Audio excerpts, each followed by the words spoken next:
Apreciados amigos, qué placer estar con ustedes nuevamente para compartir este programa Me Gustaría Saber. Agradecemos siempre sus preguntas e inquietudes y como siempre pedimos que tengan paciencia en responder, escucharnos para poder contestar sus preguntas y también, por supuesto, ayudarles a que puedan escudriñar la escritura un poco más. Estoy junto al pastor Esteban Bor, mi mano derecha, pastor, bienvenido al programa. Un placer tenerlo a usted aquí. Y a mano izquierda al pastor Luis Fernando Manrique, pastor, bienvenido al programa nuevamente también. Soy tu siervo. Un placer estar con ustedes dos y vamos a dar inicio a este programa muy importante, no sin antes iniciar con una oración y voy a pedir al pastor Manrique que nos dirija en oración en esta Claro que oración. sí, vamos a orar. Oramos, querido Padre que estás en los cielos, Señor, te necesitamos en esta hora. No solo nosotros los que aquí participamos de este panel, tratando de responder cada pregunta, cada inquietud, danos mucha sabiduría, Señor. Sabemos que nuestro conocimiento es muy limitado, pero Señor, permite que los que nos escuchan puedan recibir respuestas satisfactorias a sus interrogantes. Así que ilumina nuestro entendimiento y a cada persona que nos ve. En el nombre de Jesús te lo pedimos, imploramos. Amén. Amén. Amén. Amén. Amén. Amén. Muy bien, la primera pregunta nos llega desde Colombia, de nuestro amigo John Mancilla. Y él hace esta explicación para luego dar su pregunta. Voy a leerlo. Dice aquí, en la serie de los 7 sellos, en la visión introductoria de Apocalipsis 4 y 5, explicada y ampliada luego por el Espíritu de Profecía, se menciona claramente que una vez que Jesús asciende al cielo en compañía de la hueste angélica, llega al trono ubicado en el lugar santo donde está el Padre. O sea, el Padre acepta su sacrificio, lo inviste como sumo sacerdote y lo sienta a su diestra. Posteriormente, el Padre envía el Espíritu Santo a la tierra en el día de Pentecostés. La pregunta que tiene nuestro querido amigo John Mancilla es la siguiente. ¿Se puede entender o concluir entonces de manera cronológica que la ascensión de Jesús termina en el día de Pentecostés? Es decir, el día en que Jesús llega desde la tierra en su ascensión al cielo, más precisamente al lugar santo, es el día de Pentecostés. Entonces, en cierto sentido, parece que la pregunta de nuestro querido amigo Mancilla es que Jesús toma 10 días en ascender hasta llegar hasta el trono del Padre, donde es investido. Bueno, eso es lo que él, es lo que dice, claro, lo que él piensa que podría ser. Que podría ser, de que se demora 10 días en ascender. Pero, ¿es esa lo que pasa en realidad? Vamos entonces ahora a tratar de contestar esa pregunta que realmente tiene un trasfondo mucho más profundo de lo que nos dice nuestro amigo Mancilla. Pastor Bor, tal vez comencemos con usted. ¿Qué en realidad sucede cuando Jesús asciende al cielo? Tal vez comencemos por allí. Bueno, el Señor Jesucristo asciende al cielo 40 días después de su resurrección. Y cuando Jesús asciende al cielo, allí no se derrama inmediatamente el Espíritu Santo. Pasan 10 días entre cuando Él asciende al cielo y cuando se derrama el Espíritu Santo en el día del Pentecostés. Ahora, la pregunta clave es qué pasa durante esos 10 días. Bueno, hay que mirar qué pasó en la tierra y hay que mirar qué pasó en el cielo. En la tierra sabemos lo que pasó. Se puede leer Hechos al capítulo 1. Correcto. Es la preparación de los discípulos. Estaban estudiando más la palabra. Orando. Estaban orando como nunca. Estaban arreglando las diferencias que tenían uno con el otro para que pudieran estar todos unánimes juntos cuando llegara el día del Pentecostés. Es decir, Jesús no fue al cielo, inmediatamente derrama el Espíritu Santo sin que estuvieran preparados para recibir el Espíritu Santo. Entonces, en Hechos 1 tenemos el proceso de preparación, en Hechos 2 tenemos el derramamiento del Espíritu Santo, pero entre esos dos eventos tenemos 10 días. Ahora, la pregunta clave es, ¿qué pasan durante esos 10 días? Hablábamos con el pastor Manrique, posiblemente el pastor podría comentar sobre el asunto, que qué pasó durante esos 10 días entre la ascensión y el Señor Jesucristo cuando derramó el Espíritu Santo. Bueno, vamos a comenzar diciendo que el mismo día que Jesús ascendió, ese mismo día llegó al cielo. Quiero comenzar desde ahí. Y vamos a mirar para corroborarlo. Hechos el capítulo 1. Hechos el capítulo 1. Y vamos a mirar el versículo 9, y dice el verso 9 y el verso 10. Y habiendo dicho estas cosas, viéndolo ellos, fue alzado y le recibió una nube que le ocultó de sus ojos. Y estando ellos con los ojos puestos en el cielo, entre tanto que él se iba, he aquí se pusieron junto a ellos 2 varones con vestiduras blancas, voy a leer el 11, los cuales también les dijeron, varones galileos, ¿por qué estáis mirando al cielo? Este mismo Jesús que ha sido tomado de vosotros al cielo, así vendrá como le habéis visto. Eso quiere decir que Jesús asciende 10 días antes, llega al cielo. Ahora la pregunta es, bueno, llegó al cielo y entonces la pregunta de trasfondo, ¿verdad? ¿Qué es lo que Jesús está haciendo en el cielo? Pastor, solamente para dar un como hincapié en ese punto, Jesús mismo en el día de resurrección subió delante del Padre, fue a la presencia de Dios y volvió a bajar. O sea, en un día él pudo ir y volver. Buen punto. No es necesario que se demore 10 días en ascender. Claro, Entonces, gracias. Eso se encuentra en Juan y en Lucas. Y gracias por tocar ese punto, porque Sí. eso muestra, eso Sí. corrobora de que Jesús no necesita 10 días para subir, Claro. ni que el cielo estuviera muy lejos. Él es Dios, Él instantáneamente puede estar donde quiera, ¿verdad? Correcto. Bueno, lo importante es que Jesús en el mismo día ascendió. Entonces, ahora la pregunta que el pastor Bora hace, en el trasfondo, ¿qué Jesús estaba haciendo durante esos 10 días? Bueno, hay varias cosas. Jesús se presenta ante el Padre ahora, como el Cordero inmolado, recibe ahora la autoridad de parte del Padre, es entronizado y podemos mirar, cuando nosotros analizamos quizás Apocalipsis 4 y 5, pues vamos a mirar un poco en detalle eso. Y inicia esa nueva fase del ministerio. Él ahora entra al lugar santísimo, recibe la unción en el lugar santísimo y ahora él, recibiendo esa unción, que es el Espíritu Santo, pues ahora comienza a enviar el Espíritu Santo a la tierra. O sea, Jesús no pudo haber tomado, primero ya quedó claro, no tomar 10 días para llegar allá, y él está ahora haciendo la preparación, están todos orando en la tierra para poder enviar el Espíritu Santo. En el mismo Hecho donde estábamos, vamos a corroborarlo, ya leímos Hecho 1, pero me voy a volver un poquitito más para que lo miremos entonces. Y entonces dicho Hechos capítulo 1, Jesús momentos antes de ascender, dice en el versículo 8, pero recibiréis poder por cuando haya venido sobre vosotros el Espíritu Santo y me seréis testigo en Jerusalén, en toda Judea, en Samaria y hasta lo último de la tierra. Pero ahora, si ustedes van un poco más atrás, para que eso se cumpliera, que se cumplió en el día del Pentecostés, Jesús dice en el versículo 5 de Hechos 1, porque Juan ciertamente bautizó con agua, mas vosotros seréis bautizados con el Espíritu Santo dentro de no muchos días. Ese bautismo, y escuchen esto, ese bautismo del Espíritu Santo solo lo da Cristo. Bueno, es la promesa del Padre, porque si ustedes leen el versículo 4, dice, y estando juntos les mandó que no se fueran de Jerusalén, sino que esperaran la promesa del Padre, la cual les dijo, oísteis de mí, y ahora es que Jesús va a dar el Espíritu Santo. Jesucristo se convierte en el instrumento mediador entre el Padre y los hombres. Bueno, eso es lo que dice la palabra del Señor, ¿no? 1 Timoteo 2:5, Él es nuestro mediador. Así que Jesucristo recibe la promesa, el Padre le da el Espíritu Santo y ahora Jesucristo, estando en el lugar santísimo, el santuario celestial, lo imparte y lo da a sus hijos.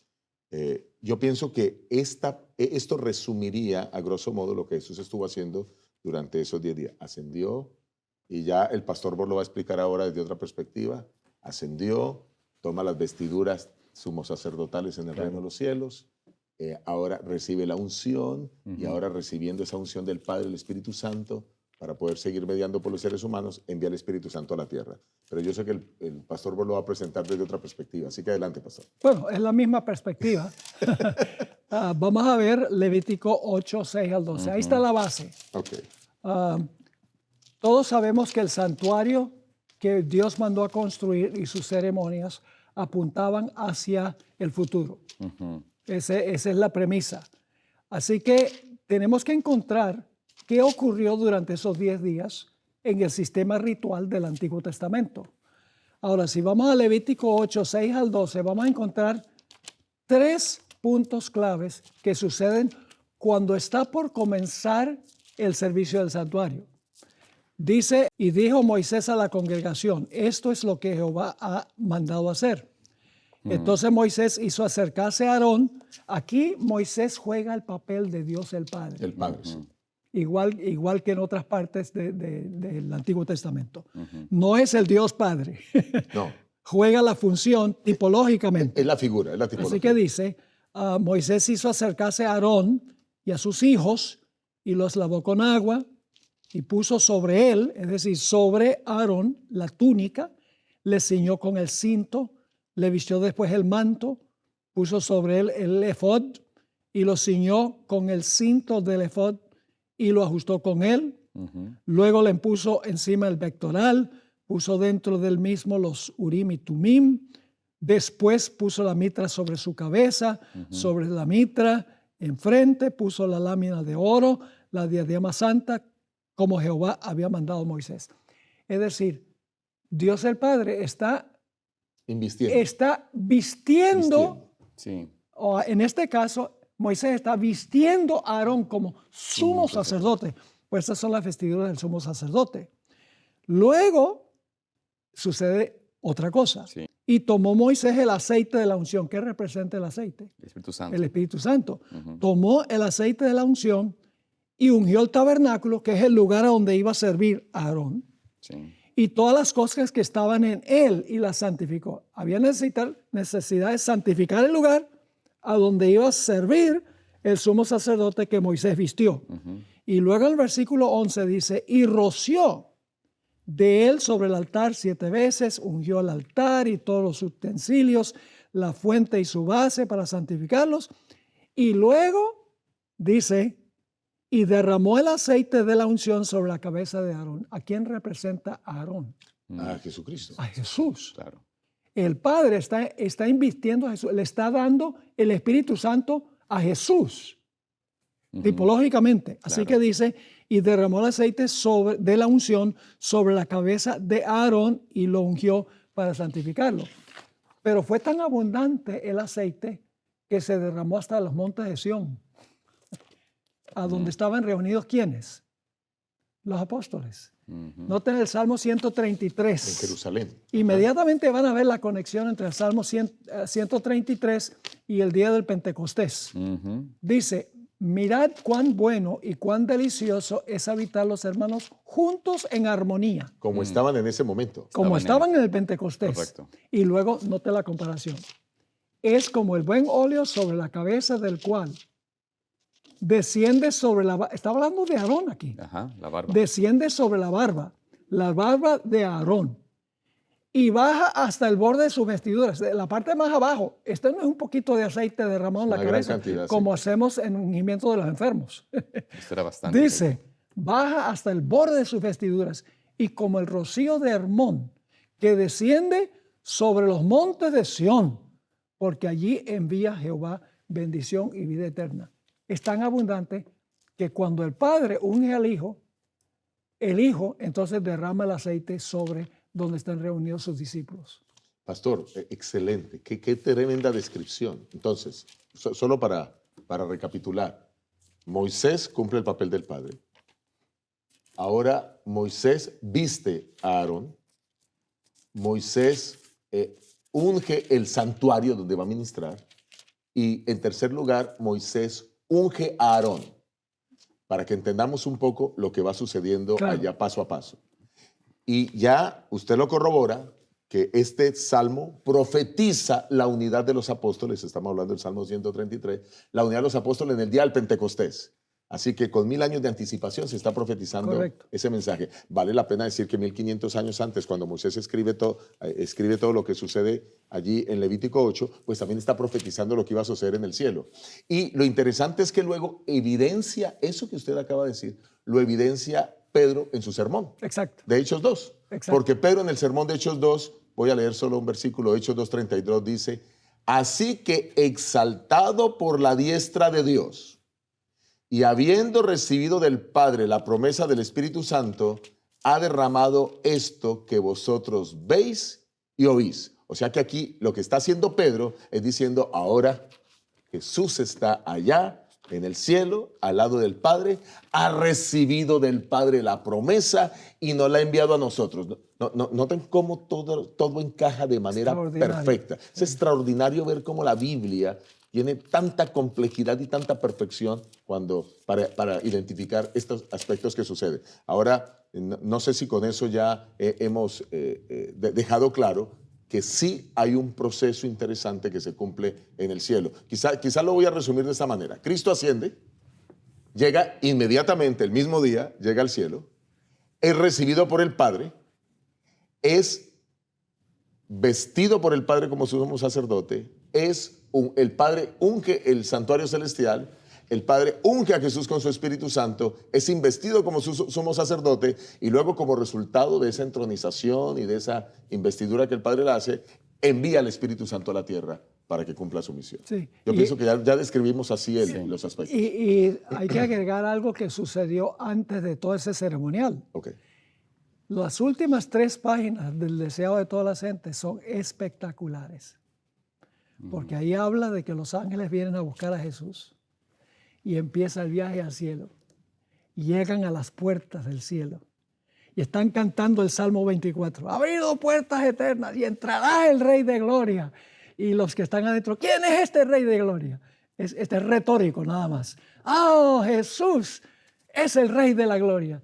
Y entonces la hermana White describe cómo entran por las puertas de la ciudad. Y están cantando y alabando. Y de repente Jesús levanta la mano. ¡Shh! Todos guardan silencio. Entra a la presencia del Padre. Y para resumir, se presenta como el Cordero. Muestra sus heridas. Ahí está Apocalipsis 5. Que mencionaste. Muestra sus heridas. Va como el Cordero inmolado. Claro. Y entonces le dice al Padre, Padre, ¿es suficiente lo que yo he hecho para traer acá a mi gente?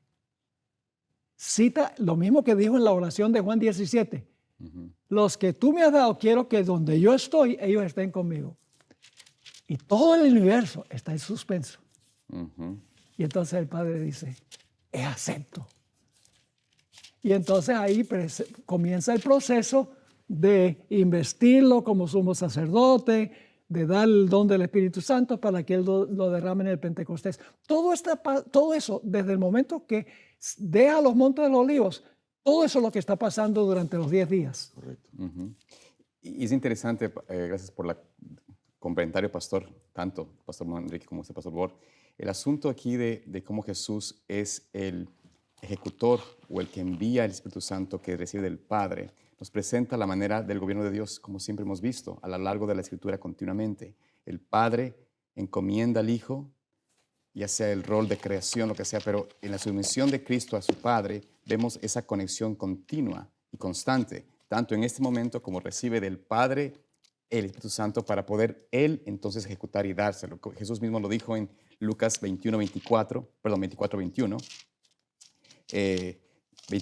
49 quiero decir. He aquí, yo enviaré la promesa de mi Padre sobre vosotros, pero quedaos vosotros en la ciudad de Jerusalén hasta que seáis investidos del poder desde lo alto. Jesús está diciéndoles a ellos, el Padre me prometió este don, yo se lo envío. Por eso Jesús inclusive menciona en Juan 14, hace eco de que enviará un Consolador. El versículo 26, más del Consolador, Espíritu Santo, a quien el Padre enviará en mi nombre. Vuelve a decir Jesús ahí, mostrar la fórmula del gobierno de Dios. El Padre envía a través de Jesucristo. Es la manera como el Señor establece, y como usted mencionó algo importante, lo que sucede con los seres humanos en ese tiempo de espera es fundamental para ser aptos para recibir. No solamente tenían que dejar las diferencias de un lado, orar en todo esto, pero también organizar la iglesia, estructurarla correctamente. Faltaba la elección del doceavo, pues, correcto. Apóstol, que había quedado por falta de Judas. Entonces, tienen que organizarse nuevamente, estar estructurados y completar la estructura de la iglesia. Entonces, todo esto era necesario para que ellos puedan entonces recibir ese don precioso que el Señor Jesús les dijo, de unos pocos días recibiréis el poder de tu Santo. Entonces, por eso es que al entender este concepto de lo que pasó en esos 10 días, vemos la obra de Dios, el poder de Cristo de dar ese Santo Espíritu, pero lo importante es para el ser humano, ¿qué hacemos en ese tiempo de espera? Y eso hay que aplicarlo ahora también. Dios nos promete la lluvia tardía, nos quiere volver a dar ese Santo Espíritu, pero si no estamos en esa armonía, en ese buscar la voluntad de Dios, estar en esa estructura de unanimidad, de estar en unión, nos pasará por alto el Señor y no recibiremos el don precioso. Todo lo que hace Dios es con un propósito. Por mucho tiempo yo me preguntaba por qué razón es que era tan urgente nombrar el apóstol número 12 antes del día del Pentecostés. Y luché con eso por un buen tiempo y ahora sé por qué. porque no se podía ponerle el pectoral a Jesús en el cielo como sumo sacerdote, Hasta que no estuviera que completo. tiene 12 piedras, al menos que se eligiera el apóstol número 12 en la tierra. Todo eso se hizo durante los 10 días. Hay mucho más. Yo quiero hacer una promoción aquí ahora. Importante, pastor. Adelante, pastor. Eso es importante. Yo escribí un manual hace muchos años que se titula Los secretos del Pentecostés. Hay una segunda edición porque siempre voy avanzando en el conocimiento. Este no es uno de los manuales que la gente más compra. Lo pasa por alto. Porque no conocen el valor. Tal vez el título. Tengo que poner un título más espectacular. Pero yo quiero animar a los que están viendo el programa que consigan un ejemplar de este manual, Los secretos del Pentecostés. Hay muchísima luz aquí que la gente pasa por alto, que es vital no solamente para nuestro intelecto, sino que es vital para nuestra preparación para lo que pronto va a venir. Así que pueden conseguirlo aquí en Secrets Unsealed, en Zoom TV. Se titula Los secretos del Pentecostés. Creo que tiene 12 capítulos, si no me equivoco. Déjenme mirar a ver, que ni siquiera yo me acuerdo. Tiene en realidad 13 capítulos. Y el último es espectacular. En realidad, hay una pregunta que vamos a tratar en un programa futuro sobre cómo es que se comunican los ángeles con nosotros. Y el último capítulo tiene que ver con eso. Importante.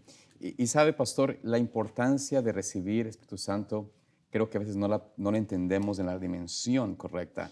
Y por eso tal vez no hay tanto deseo de estudiar este punto, ¿no? Pero, por ejemplo, en Hechos capítulo 5, quisiera simplemente mencionar unos versículos allí, donde el apóstol Pedro, hace esta respuesta ahí entre el concilio del Sanedrín. En el versículo 29 dice, respondiendo Pedro y los apóstoles dijeron, es necesario obedecer a Dios antes que los hombres. El Dios de nuestros padres levantó a Jesús, a quien vosotros matasteis colgándole un madero. A este Dios ha exaltado con su diestra por príncipe y salvador para dar a Israel arrepentimiento y perdón de pecados. Y nosotros somos testigos suyos de estas cosas y también el Espíritu Santo al cual ha dado Dios a los que le obedecen. Y estos hombres, escuchando esto, en vez de aceptar este llamado, esta oportunidad de recibir el Espíritu Santo, se enfurecen, querían matarlos. Y esto es lo que sucede cuando nosotros estamos tal vez en este mismo espíritu, ¿no? De quizás no buscar ese sentido de estar preparados para recibir el Espíritu Santo, buscando la necesidad de ser ungidos con ese Espíritu Santo. Quizás caigamos en el pecado de estos hombres religiosos, conocedores de la Escritura, pero no convencidos o convertidos por el poder del Espíritu Santo. Así que queremos tal vez enfatizar que tenemos una obligación hoy de prepararnos realmente de corazón para recibir ese don precioso que está ya el Señor derramando para aquellos que lo obedecen y quieren estar en esa armonía, en esa unión al Señor Jesús. Amén. Yo creo que el pastor Manrique tenía algo que quería decir. Sí, pastor. No, yo solo quería apuntar que esto del Espíritu Santo es un asunto supremamente relevante. Amén. Porque es que todo lo que estamos describiendo ahora en el Pentecostés, eso se va a repetir. Sí, señor. Y se va a repetir ahora al final de la historia. Y por eso hay que entender también el Pentecostés, pastor, para saber lo que viene. Sí. Y queremos nosotros ser esos instrumentos para recibir el Espíritu Santo y poder dar el último gran pregón a este planeta Tierra. Pero bueno, ya el tiempo se nos fue. Y la hermana White dice claramente que las profecías que se cumplieron parcialmente en el día del Pentecostés se van a cumplir en todo el mundo y con mucho mayor poder. Gloria a Dios. Así que, pero tenemos que entender lo que ocurrió primero para saber. entender lo que va a ocurrir después. Y saber qué vendrá y tener idea de cuándo vendrá. Amén. Y que no fallará. Bueno, apreciados hermanos, agradecemos por su sintonía, por su oración, su apoyo. Esperamos que puedan ser estos programas de bendición para ustedes y comparta con nosotros también. Déjenme saber y gracias nuevamente por estar siempre pendientes de este programa en sus sintonía. Que Dios los guarde y los bendiga.